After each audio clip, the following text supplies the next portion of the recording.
Right, so Alf Kumalo is indeed in the hot seat as we put him in the spotlight. Just a bit of patience. They're just getting from one part of the SABC to the other. But let me invite you to say hello to him, 0891104207. You know the story with the spotlight.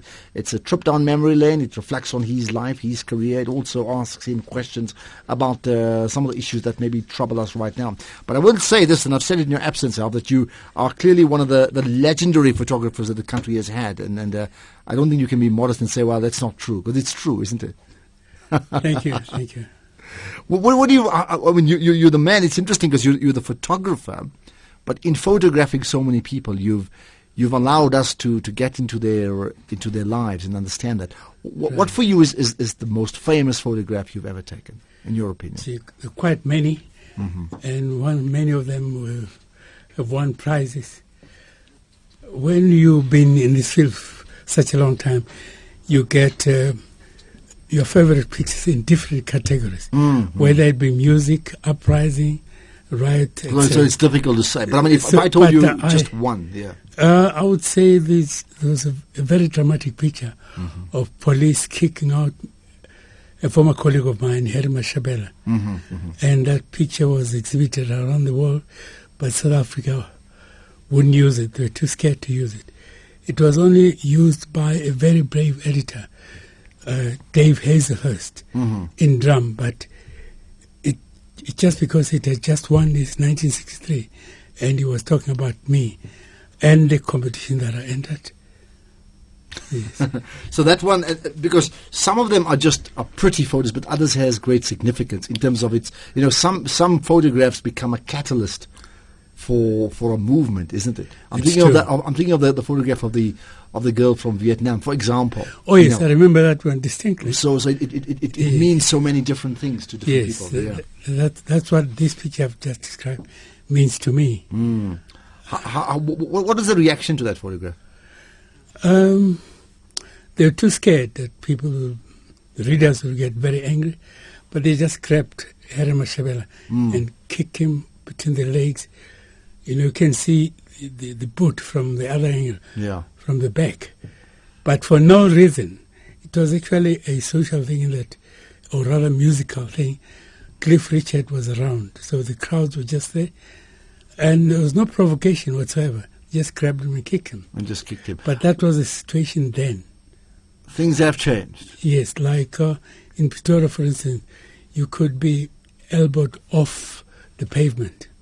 In Pretoria? And guys would just walk on after that, not even bother to see what's happening to you. Do you have any pictures of people walking on different sides of the pavement? Because when I tell my kids that, you know, well, it's before my time, but I was told by my parents, black people walked on one side, white people walked on the other. You have any pictures like that? I can dig up the files. Yeah. But they actually didn't want to walk, black people to walk on any side, which is why they used to elbow, especially men, elbow them off the pavement. Just get off the pavement. Yes, yes. And sometimes it was these huge rugby guys who just elbows in. Alf Kumalo is in the spotlight. What is the one question you'd have always wanted to ask him? That's the first thing. The second thing is, what do you think about him as a photographer?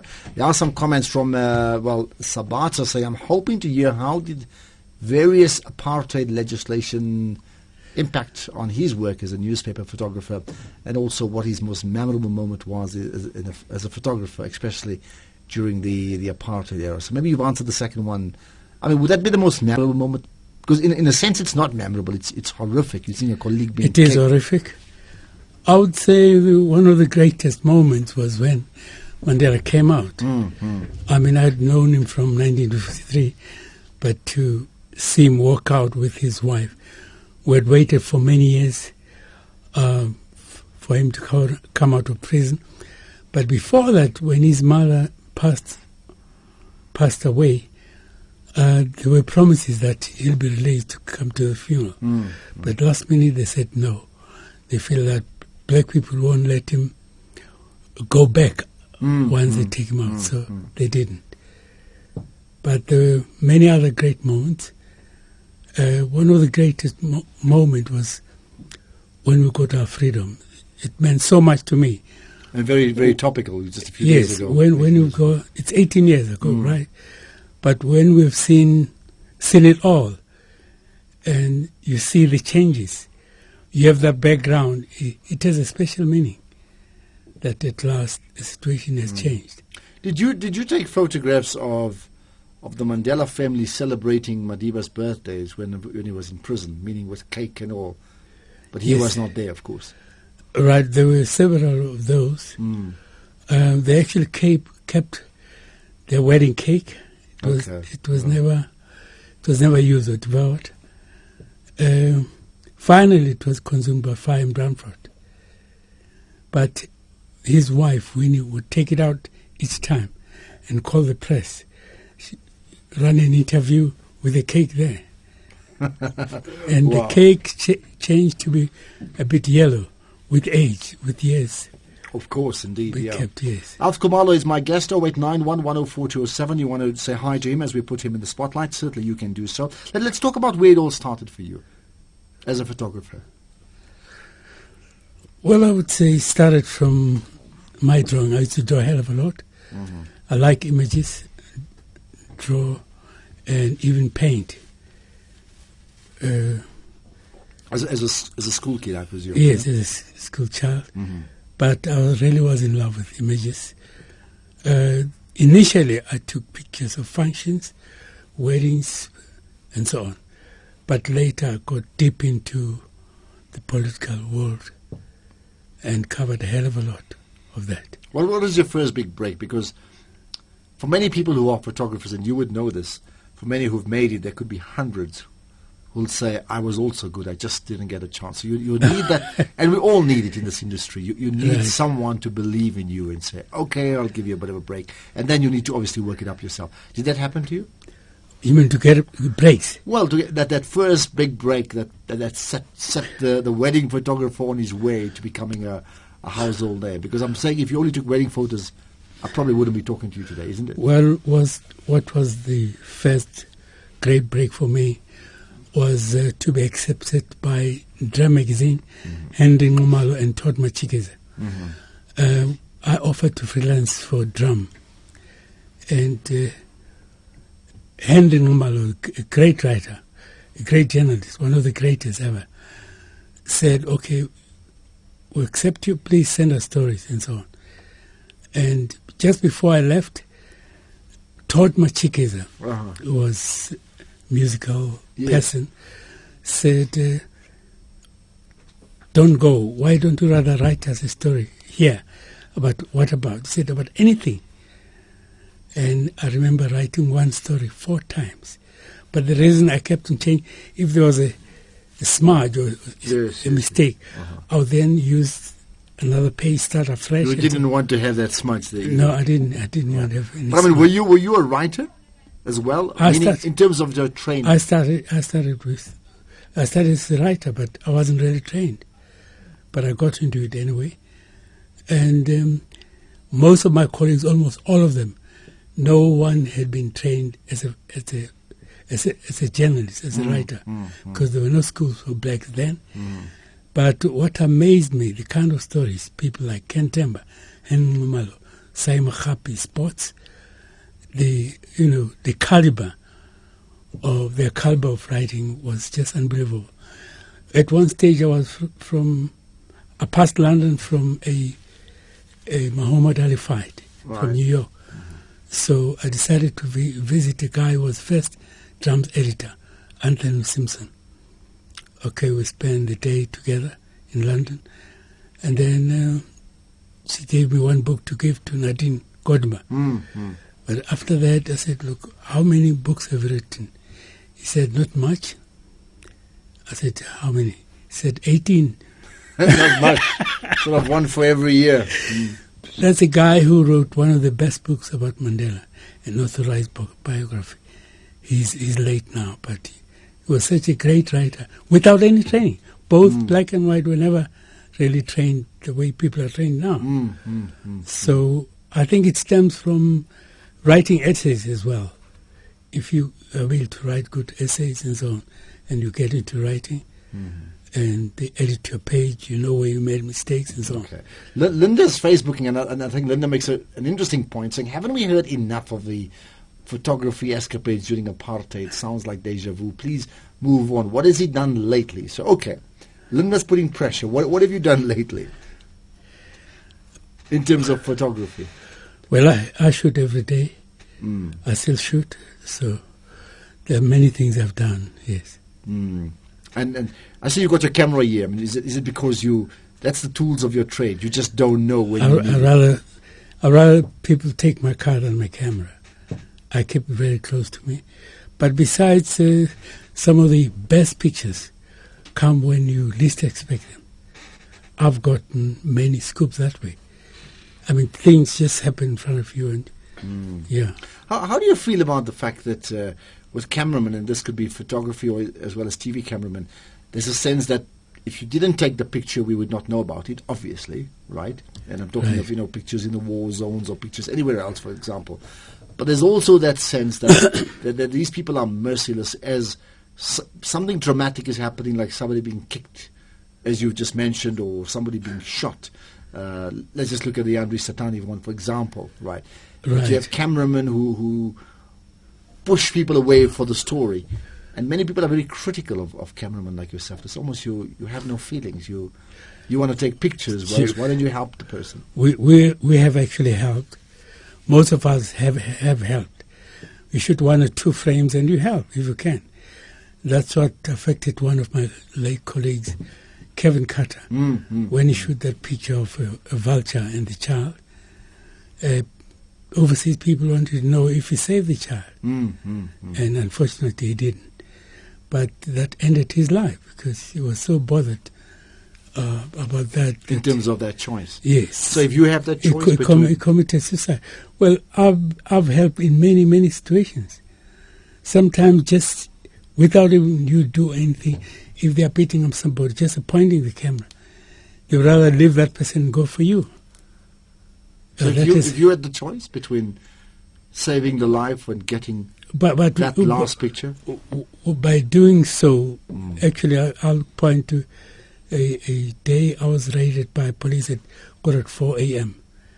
They ransacked my house, claiming that the reason I'm called AK is because I'm harboring terrorists. And AK, yeah. And you were 47 years old at that time or something like that. Can you just imagine that? AK-47 of Kumalo in the spotlight, yeah. Yes, so they were so concerned about that. But after some time they found nothing. And they were going to lock me up anyway, but that's a long story. We'll talk about that. There's a tweet from Rajesh, who actually I think I met Rajesh. Well, not I think. I know I met him in Durban. He's a photographer. He says, what does he think of digital cameras now as compared to those days of film? And he said, just talking about Brach, Kumalo. Your thoughts there? Digital cameras compared to the old cameras? I think digital cameras, I think that's the greatest thing for photography in terms of technology, in terms of deadlines. When I used to write, I would have an editor breathing down my neck, wanting the story, and at the same time wanting pictures. But digital has eliminated that cumbersome delay. You can't be processing a film and still type a story. So you could send the pictures immediately? Immediately, yes. In terms of deadline being great, but I still shoot analog occasionally. Some stuff that I want to shoot for myself. Why is that? Is it better? Well, it is better if you shoot in black and white and you're very creative. From shooting and in the darkroom, you get stronger images. Especially if it's feature, not news. All right, 3:30. Lots more to talk about to Alf Kumalo, and this is the interesting one about him being called AK, as in Alf Kumalo, and saying, okay, you're obviously harboring terrorists. Great story to remember. Any other stories? If you want to call in, besides the many SMSs and tweets and Facebook comments we have received, you certainly can do so. 089-1104207, as you and I, that is, puts Alf Kumalo, the legendary photographer, in the spotlight. 3:30, time now for the news headlines.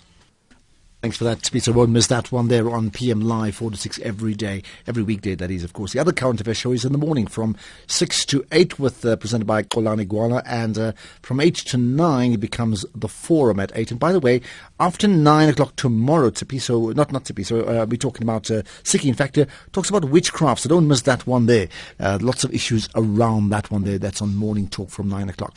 But let's check on traffic now with Rob Baird. Yeah, you've been hearing about Swat Ruggins in the news, and you'll hear about it during PM Live as well. It's a one-day Kusatu protest. They did it, I think it was last week or the week before, very orderly, stayed behind the line as per the agreement. But today, things have gone slightly out of hand. The SAPS have had to step in and for public safety, I guess, close down the N4 toll road. It's a busy route, as you've heard as well, linking up Rustenburg and Botswana. So motorists being diverted around Swat Ruggins. As soon as the plaza opens, we will let you know. The other problem today has been the N6. There's been some protest action which has disrupted things on that notoriously bad section of road between Reddersburg and Smithfield. I understand that part of the protest is about non-payment of the guys that control the stop-go controls through all those works. So they're likely to be not very motivated to do their jobs this afternoon until this issue is sorted out. So perhaps just a warning. The road is open. It was closed and then sort of opened up about sort of early afternoon, about 1 o'clock. But just a note for motorists going out of the Eastern Cape and into the Free State or vice versa,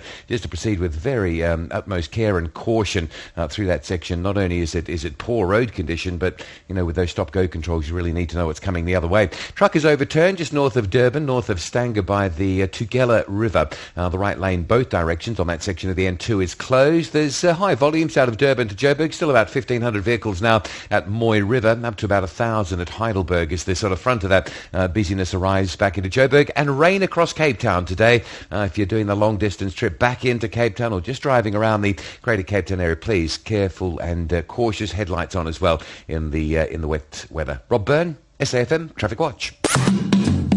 Afternoon Talk on SAFM. Right, another 10 minutes or so of Alf Kumalo in the spotlight. Going to talk to him about presidential awards as well. We'll do that in just a second. Let me pick up some calls. You need to get your headphones on, Alf. Sigyn in Renberg, hello. Thank you very much, Ashraf. Yeah. I wanted to say hello to my former colleague, Alf Kumalo. Zig Hannig is my name. I used to be a crime and courts guy in the early 70s, and later I was the Labour reporter and editor at the Star till I left in 1980, and we must have been on quite a few jobs together. And I wanted to say hi to him, and I wanted to say I'm so sorry to hear that he took, but I'm very proud and glad that he took pictures that captured the assault on Harry Mashabela. Harry Mashabela was our most prominent black journalist at the Star for a whole number of years in the early years from 1970 onwards, and he was detained for a long period, and he came back. Can you remember? Can you remember? Maybe just give us one Alf Kumalo story that you can remember from a work perspective? No, I don't, but I wanted to just say something important, and that is that he should try, and others who are listening into this should try and pull together the struggle pictures, the picture of the Soweto riots, the main one, together with also the widow, the mother of Ahmed Timol, her grief-stricken face after her son had fallen or jumped the 10 floors down John Forster Square police station. That grief-stricken picture of Ahmed Timol's mother. I wonder if Alf had taken it. But we need to pull them together in an exhibition. Thanks very much. Okay, thanks for that, Sig. Thank you very much. You remember Sig at all? Yes, I do. Okay, there we are. Your thoughts on his suggestion of, has it been done already, maybe, a compilation of sort of struggle photographs, not just one individual doing it, but maybe a group of you putting it all together at one massive exhibition? No, I'll attend, for sure I will. No, we haven't done that, but we need a huge hall, a very big hall, because we have more pictures of the struggle than other pictures, social pictures and so on. Following that, we have great pictures of sports. Yes. Soccer and boxing, rugby and cricket. Somebody said, Roger De La Harpe tweeting, say Ashraf and Alf, where to with photography? digital has changed things, but what about the future? So your question, your thoughts on that one? About the future? About, how digital has now changed things, and you made the point about it being far better for deadlines, but what about the future? I think technology has been so fast in an amazing way. You get some of these cell phones that take great pictures. When you see some of them, you won't even believe that it's from a cell phone. So technology is advancing every year. So people like me who now has got a cell phone, and I feel, in effect, I'm a photographer. You're going to tell me what? You're not really a photographer. Even with a cell phone, you can capture memorable images because it's mainly the person behind the camera, not so much the camera itself. So especially if you have a good camera, you can get some of the greatest shots ever. But there's been this sense now that, especially with social media, that everybody is a journalist. So in fact, journalists who are reporting in the field, their role may be short-lived if someone can just Facebook or tweet about it. So similarly, with everybody now effectively being able to take photographs via their cell phone, does that mean that at your role, people like yourself would be short-lived in terms of others now jumping on and they can do it? No. The more the merrier.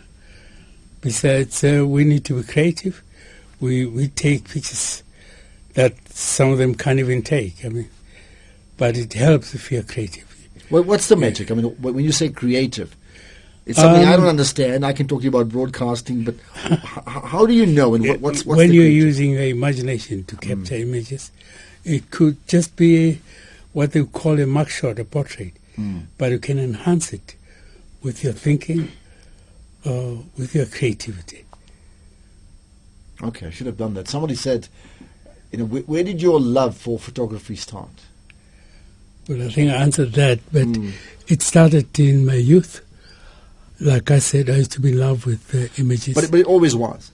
Yes, I always loved cameras. But did you not have a person who... Because, sometimes, even in your youth, you may have maybe a family friend or an uncle who came home one day and took some photos and spoke about it, and you were sitting in the lounge, and then you said, oh, this is such an interesting man. Did that sort of thing happen to you? Well, I was a Boy Scout. I used my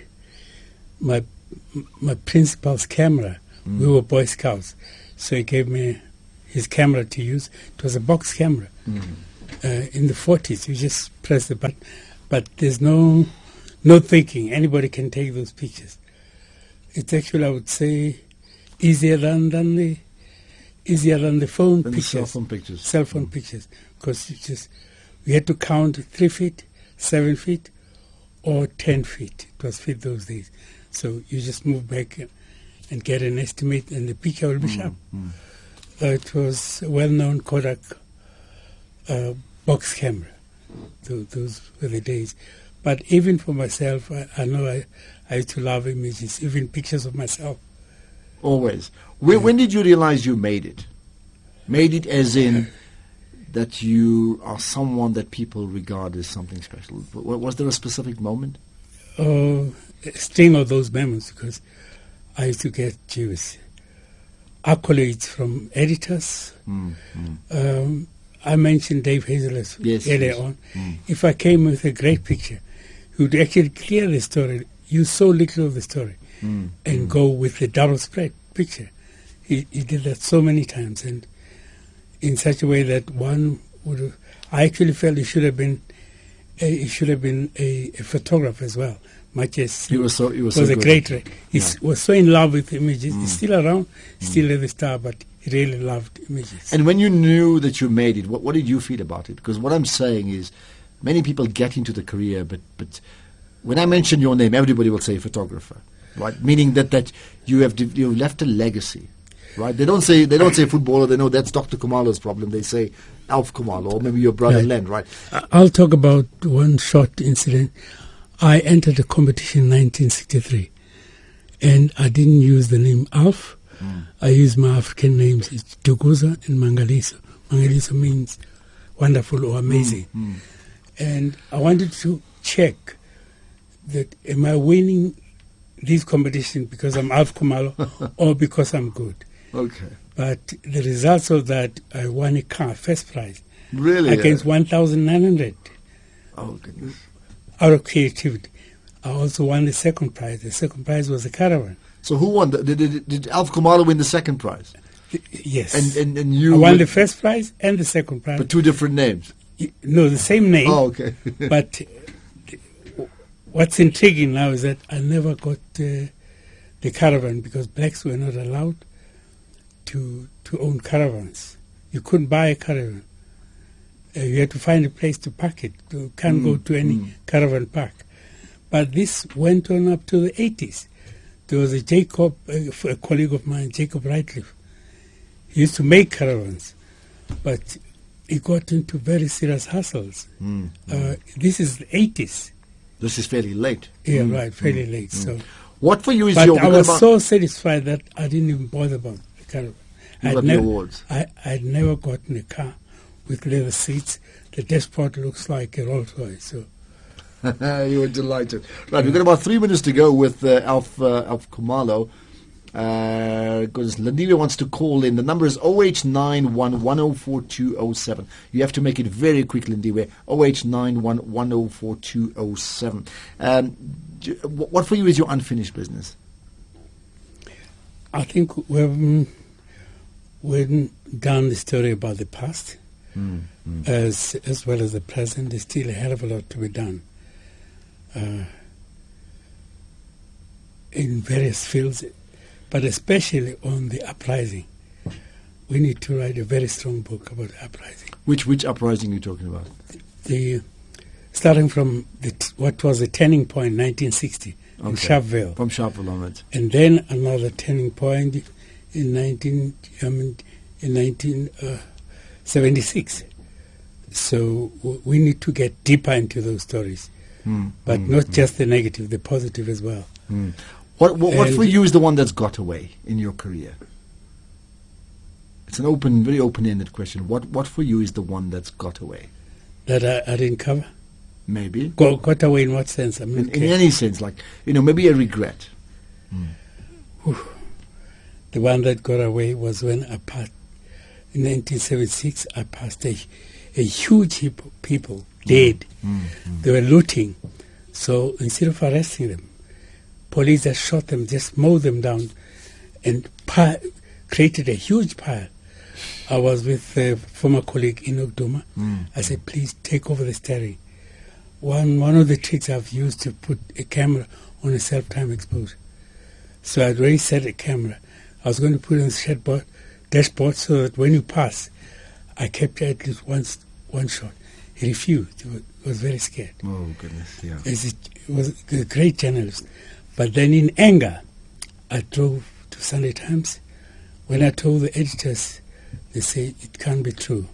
Police can't do that. They won't do those type of I then said, okay, let one of you come with me. A guy who offered was Desmond Blow, who's still alive. He came with me, but along the way I discovered that he can't get into Soweto. White people had to get a permit to go, especially during the uprising, 1976. They were not allowed at all. So I put him in the boot of the car. And that's the one for you that got away. Right, just the last thing. Give me a quote that we can always take home, something that will inspire us in 10 seconds. Jeez, I think we need to be ambitious. We need a lot of tenacity in doing our jobs and be focused. Initiative, tenacity, and focus. There were some callers that just came in now, Dr. Baloya. Unfortunately, just far too late. It's a huge pity. I'd love to have taken your phone call. Just can't do that right away. But Alf Kumalo, great chatting to you. Absolute legend. Multiple award winner. Won't even get into all of that. And it's been great that you've allowed us to put you in the spotlight. Thank you. Thank you very much. There you are, Alf Kumalo. We'll do another one with Professor Barry Shube tomorrow. But right now, time for Radio VUCA.